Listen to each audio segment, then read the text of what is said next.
त्यागी, HOD chemistry, career line classes, CLC route. प्यारे बच्चों, जैसे कि मैंने आपको एक टॉपिक सॉल्यूशन के चैप्टर में पढ़ा दिया है कंसंट्रेशन, उस पर कुछ न्यूमेरिकल्स के वीडियो भी मैंने आपको दी है। आज मैं इसी ऑर्डर में नेक्स्ट टॉपिक शुरू करने जा रहा हूँ इसी चैप्टर का, जिसका नाम है सोल्यूबिलिटी। तो हम सबसे पहले देखेंगे सोल्यूबिलिटी क्या होती है। देखिए,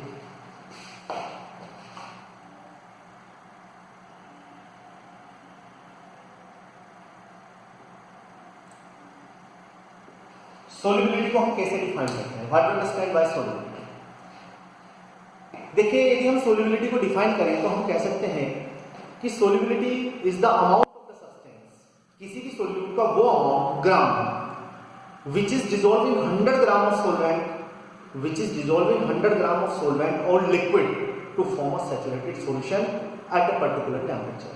यानी किसी भी सब्सटेंस की सोल्युबिलिटी को हम कुछ इस तरह से डिफाइन कर सकते हैं कि उसका जितना भी अमाउंट डिसॉल्व होगा किसमें, 100 ग्राम ऑफ सोल्वेंट में, 100 ग्राम ऑफ लिक्विड में, उसका सैचुरेटेड सॉल्यूशन बनाना है एट अ पर्टिकुलर टेम्परेचर, वही उसकी क्या बोली जाएगी, सोल्युबिलिटी। तो देखो मैंने सोल्युबिलिटी को कैसे डिफाइन किया, it is amount of solute या amount of a substance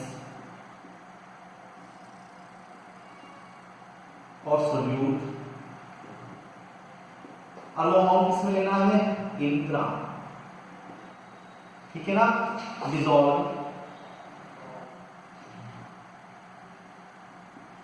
in 100 gram of solvent or liquid to form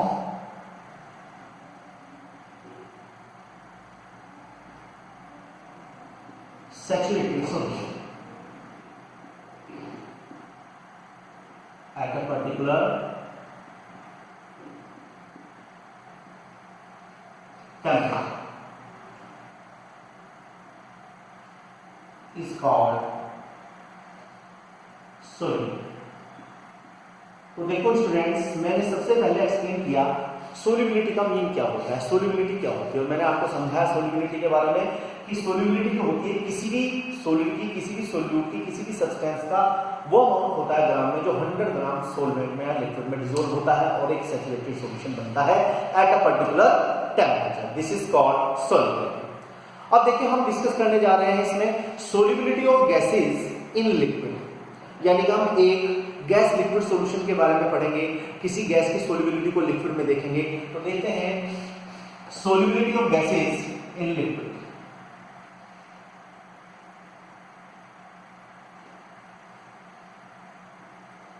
देखो स्टूडेंट्स, जैसे कि आप जानते हो ऑलमोस्ट जितनी भी गैसेज होती हैं वो सोल्युबल होती है लिक्विड में। Almost all the gases are soluble in liquid. Means आप बहुत सारे एग्जांपल ले सकते हो। देखो, जैसे वाटर का एग्जांपल ले दो, वाटर में बहुत सारी गैसेज डिसॉल्व होती हैं, कुछ ज़्यादा एक्सटेंड में होती है तो कुछ कम एक्सटेंड में होती है। जैसे जितनी भी एक्वेटिक लाइफ होती है, एक्वेटिक लाइफ जो ब्रीथिंग करती हैं वो वाटर में घुली हुई ऑक्सीजन को इनहेल करते हैं। इस तरह के स्पेशल ऑर्गन्स होते हैं एक्वेटिक लाइफ के पास में कि वाटर में घुली हुई ऑक्सीजन को क्या कर सके, इनहेल कर सके, ब्रीथिंग में यूज कर सकते हैं। इसका मतलब O2 किसमें डिसॉल्व है, वाटर में डिसॉल्व है। ये जरूरी नहीं है कि बहुत ज्यादा अमाउंट में डिसॉल्व हो, कुछ कम अमाउंट में होती है, कुछ ज्यादा अमाउंट में, बट O2 जितने अमाउंट में डिसॉल्व होती है वाटर में थोड़ा कम अमाउंट में होती है, but that is sufficient for aquatic life, for aquatic survival, ठीक है ना। तो यानी कि ज्यादातर गैसेज जो होती है वो वाटर में सोल्युबल होती है। अब किसी भी गैस की जो सोल्युबिलिटी है किसी लिक्विड में या वाटर में, उसको हम एक्सप्रेस करते हैं, कंसंट्रेशन नहीं बोलेंगे इस बार, हम उसको बोलेंगे एब्जॉर्प्शन कोएफिशिएंट। तो कहने का मतलब ये है कि जो सोल्युबिलिटी होती है गैसेस की लिक्विड में, उसको एक्सप्रेस करते हैं नए टर्म में, and that term is known as the absorption coefficient. तो मैं यहां पे थोड़ा सा लिख देता हूं कि the solubility of gases in a liquid is expressed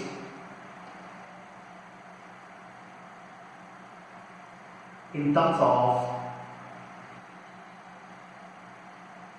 absorption coefficient। यानी कि जो absorption coefficient है ये हमें solubility of gases को एक्सप्लेन करता है। यानी कि it explains the solubility of gases in liquid. तो सबसे पहले हम एब्जॉर्प्शन कोएफिशिएंट को डिफाइन करेंगे। देखिए एब्जॉर्प्शन कोएफिशिएंट क्या होता है, यानी कि आप कह सकते हो the solubility of gases is the volume of that gas converted into STP, dissolved per unit volume of solvent to form a saturated solution under experimental temperature and 1 atmospheric pressure is called absorption coefficient। क्या define किया मैंने, क्या बताया मैंने absorption coefficient के बारे में?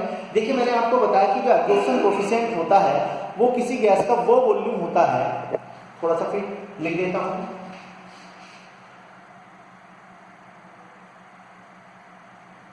Absorption coefficient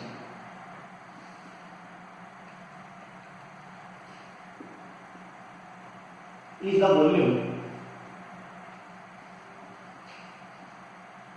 of a gas converted at STP। Absorption coefficient of a gas converted at STP dissolved in या dissolve per unit volume of a liquid to form saturated solution, to form saturated solution under experimental temperature and 1 atmospheric pressure। देखो ये मैंने absorption coefficient को define किया। Absorption coefficient का मतलब क्या होता है कि किसी भी गैस की सोल्युबिलिटी को लिक्विड में हम एक्सप्रेस करते हैं, हम जैसे कंसंट्रेशन बताते हैं ऐसे ही हम किसी गैस की सोल्युबिलिटी को एक्सप्रेस करते हैं किसमें, एब्जॉर्प्शन कोएफिशिएंट में। और एब्जॉर्प्शन कोएफिशिएंट क्या होता है, जितना वॉल्यूम उस गैस का, लेकिन इसको हमें कन्वर्ट करना पड़ेगा एसटीपी पर, that dissolve in unit volume of a liquid और solvent to form saturated solution under experimental temperature and 1 atmospheric pressure is called absorption coefficient is called solubility of gas in a liquid. देखिए आपके absorption coefficient एक बार फिर दोबारा से remind करते हैं। सबसे पहले आज का टॉपिक था हमारा सोल्युबिलिटी। देखो सोल्युबिलिटी क्या होती है मैंने आपको बताया, उसके बाद मैंने आपको बताया सोल्युबिलिटी के बाद में सोल्युबिलिटी क्या होती है मैंने आपको बताया, सोल्युबिलिटी के बाद में मैंने आपको बताया गैस की सोल्युबिलिटी लिक्विड में, और किसी गैस की सोल्युबिलिटी लिक्विड में एब्जॉर्प्शन कोएफिशिएंट की टर्म में रिप्रेजेंट की जाती है। फिर मैंने आपको बताया कि एब्जॉर्प्शन कोएफिशिएंट क्या होता है, ये भी मैंने आपको समझाया कि किसी गैस का वो वॉल्यूम होता है जो 1 यूनिट वॉल्यूम सॉल्वेंट में डिसॉल्व होता है, ठीक है ना, under experimental condition and 1 atmospheric pressure, that is called absorption coefficient. अब देखिए हम कुछ फैक्टर देखेंगे, कुछ ऐसे फैक्टर जो अफेक्ट करते हैं किसी गैस की सोल्युबिलिटी को। लिक्विड में कोई गैस हम डिसॉल्व कर रहे हैं तो कौन कौन से फैक्टर उनकी सोल्युबिलिटी को अफेक्ट करते हैं, वो कौन से फैक्टर है जो सोल्युबिलिटी को इंक्रीज करते हैं या डिक्रीज करते हैं। तो next topic is factors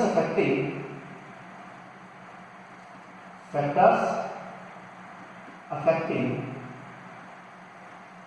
solubility of gases in liquid। वो कौन कौन से फैक्टर होते हैं जो किसी गैस की सोल्युबिलिटी को लिक्विड में अफेक्ट करते हैं। देखिए जनरली 3 तरह के फैक्टर हमें पढ़ने हैं। सबसे पहला फैक्टर है नेचर ऑफ गैस, गैस की नेचर या सॉल्वेंट की नेचर अफेक्ट करती है इसको, सोल्युबिलिटी को। जिस लिक्विड में जिस सॉल्वेंट में हम गैस को डिसॉल्व कर रहे हैं उसकी नेचर भी अफेक्ट करती है गैस की सोल्युबिलिटी को। दूसरा फैक्टर है इफेक्ट ऑफ टेम्परेचर, जो टेम्परेचर है वो भी अफेक्ट करता है सोल्युबिलिटी को। टेम्परेचर की कम या ज्यादा करने पर किसी गैस की सोल्युबिलिटी लिक्विड में डिक्रीज या इंक्रीज हो सकती है। और जो तीसरा most important factor which affect the solubility of gas in liquid, that is the effect of pressure. ये है इफेक्ट ऑफ प्रेशर। तो 3 तरह के फैक्टर हैं जो अफेक्ट करते हैं किसी गैस की सोल्युबिलिटी को, किसमें, लिक्विड में। कौन कौन से बताया, नेचर ऑफ गैस और nature of solvent. Second factor is effect of temperature and third factor is effect of pressure. Effect of pressure में यहाँ पर हमें एक लॉ पढ़ना है जो कि बहुत इंपॉर्टेंट है, that is called Henry's law. इससे बच्चों हर साल क्वेश्चन पूछे जाते हैं, बोर्ड में पूछे जाते हैं, इवन जेईई मेंस में, जेईई एडवांस तक, नीट में, सब में क्वेश्चन इससे हेनरीज लॉ से पूछे गए हैं। न्यूमेरिकल प्रॉब्लम भी बन सकती है, थ्योरेटिकल कंसेप्चुअल क्वेश्चन भी आ सकता है। तो चलिए मैं समझाने जा रहा हूँ वो कौन कौन से फैक्टर हैं जो किसी गैस की सोल्युबिलिटी को लिक्विड में किसी पर्टिकुलर सोल्वेंट में अफेक्ट करते हैं। तो आज का हमारा टॉपिक क्या था? सोल्युबिलिटी। सोल्युबिलिटी को डिफाइन करने के बाद मैंने आपको क्या बताया? Solubility of gases in liquid, ठीक है ना, जिसको हम एब्जॉर्प्शन कोएफिशिएंट में रिप्रेजेंट करते हैं। और फिर वो कुछ फैक्टर हम डिस्कस करने वाले हैं जो फैक्टर किसी गैस की सोल्युबिलिटी को वाटर में, लिक्विड में या किसी पर्टिकुलर सोलवेंट में अफेक्ट करते हैं। तो चलिए सबसे पहला फैक्टर है नेचर ऑफ द गैस या नेचर ऑफ द सोलवेंट। देखिए ये फैक्टर क्या कहता है।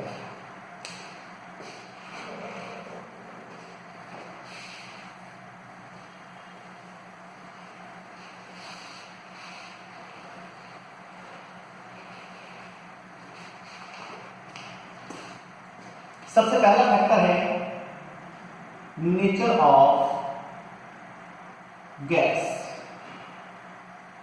और सोलवेंट। किसी सोलवेंट की नेचर, किसी गैस की नेचर उसकी सोल्युबिलिटी को लिक्विड में अफेक्ट करती है। कैसे अफेक्ट करती है, क्या अफेक्ट करती है, वो समझेंगे। देखिए कॉन्सेप्ट बच्चों आपने पढ़ा है और ये कॉन्सेप्ट है like dissolve like. Like dissolve like का मीन क्या होता है? लाइक डिसॉल्व लाइक का मीन होता है कि ऐसे सोल्यूट और सोलवेंट जिनकी नेचर एक जैसी है, which are equal, means if solute is polar and solvent is polar तो definite solubility will be maximum. But if one is polar and another is non polar, both are different in nature, तो definitely solubility will be less. तो like dissolve like का concept क्या कहता है हमें? Like dissolve like का concept कहता है कि यदि सोल्यूट और सोलवेंट दोनों की नेचर एक जैसी हो तो 100% सोल्युबिलिटी ज्यादा है, और यदि सोल्यूट और सोलवेंट दोनों की नेचर अलग अलग हो तो सोल्युबिलिटी कम होगी। तो कहने का मतलब क्या हुआ कि ऐसी गैसेस जो पोलर नेचर की हैं वो ज्यादा सोल्युबल होंगी पोलर सोलवेंट में, और वो गैसेस जो पोलर नेचर की हैं बट वो कम सोल्युबल होंगी इसमें, नॉन पोलर सोलवेंट में। देखो जैसे मैं एग्जांपल लेता हूं, हमने लिया सपोज करो O2 N2H2। ये जितनी भी गैसेस आपको दिखाई दे रही है सब किस तरह की गैसेस हैं? Non polar gases. अब नॉन पोलर गैसेस की यदि हम सोल्युबिलिटी देखें तो आप क्या कहेंगे इसमें? दीज आर लेस सोल्युबल, ये कम सोल्युबल होंगी इन किसमें? Polar solvent. पोलर सोलवेंट, जैसे पोलर सोलवेंट के लिए आप एग्जांपल ले सकते हो H2O। तो H2O में वाटर में जो गैसेस होती हैं कंपैरेटिवली कम सोल्युबल होती हैं, जबकि इन्हीं गैसेस को यदि हम देखें तो ये मोर सोल्युबल होंगी, मोर सोल्युबल किसमें? In non polar solvents. जो नॉन पोलर सोलवेंट्स होते हैं, नॉन पोलर सोलवेंट्स के रूप में आप एग्जांपल ले सकते हो, जैसे फॉर एग्जांपल CH2 लिया जा सकता है, बेंजीन लिया जा सकता है। ये सब क्या है? आपके नॉन पोलर सोलवेंट है। इनमें गैसेस क्या होंगी? इनमें गैसेस ज्यादा सोल्युबल होंगी। क्यों? क्योंकि देखो इनकी नेचर कैसी है? Non polar. तो ये non polar gases non polar solvent में ज्यादा सोल्युबिलिटी शो कर रही है, more solubility non polar solvent, but ये लेस सोल्युबिलिटी किसमें? Polar solvent. तो यानी कि सबसे पहला फैक्टर आपकी समझ में आ गया होगा, लाइक डिसॉल्व लाइक, यानी कि यदि गैस पोलर है तो पोलर सोलवेंट में उसकी सोल्युबिलिटी ज्यादा होगी, और यदि गैस नॉन पोलर है तो उसकी सोल्युबिलिटी नॉन पोलर सोलवेंट में ज्यादा होगी कंपेयर टू पोलर सोलवेंट। चलिए दूसरा फैक्टर, पहला फैक्टर आई थिंक बच्चों आपकी समझ में आ गया होगा, तो दूसरा फैक्टर हम डिस्कस कर रहे हैं। देखिए किसी गैस की सोल्युबिलिटी को लिक्विड में या पर्टिकुलर सोलवेंट में वो और कौन से फैक्टर है जो अफेक्ट कर सकते हैं? तो second factor is temperature. Temperature definitely affect the solubility of a gas in a liquid. कैसे अफेक्ट करता है समझते हैं। हमारा सेकंड फैक्टर है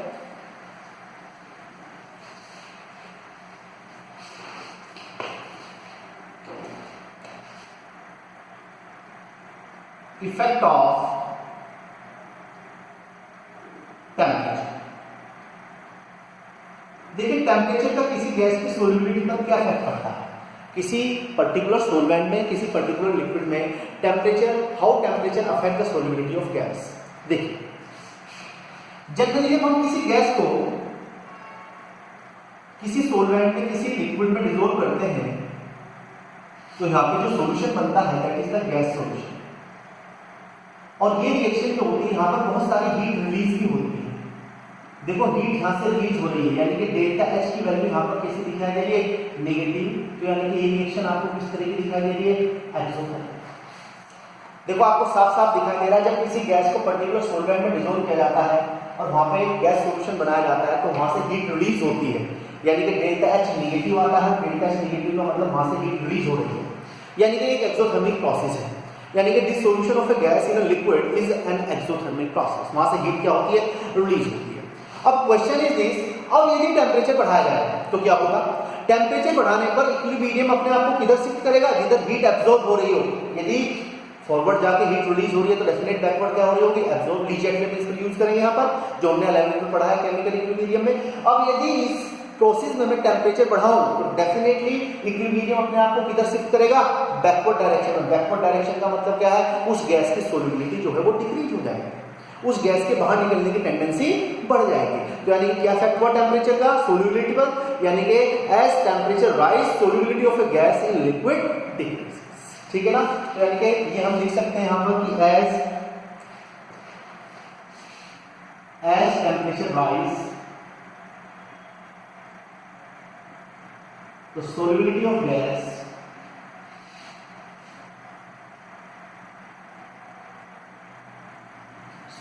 gases decreases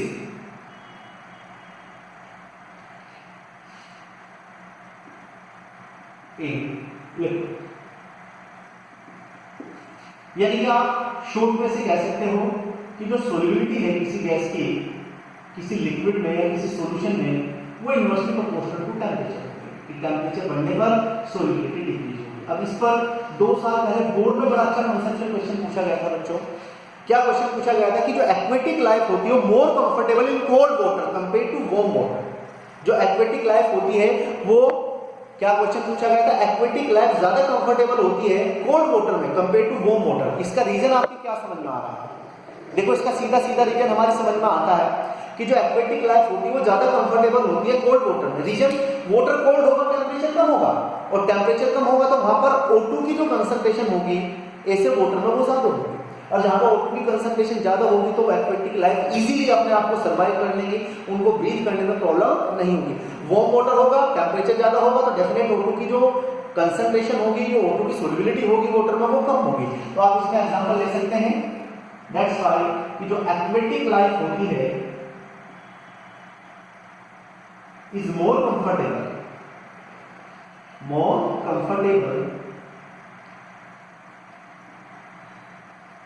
in cold water due to more solubility of O2 than warm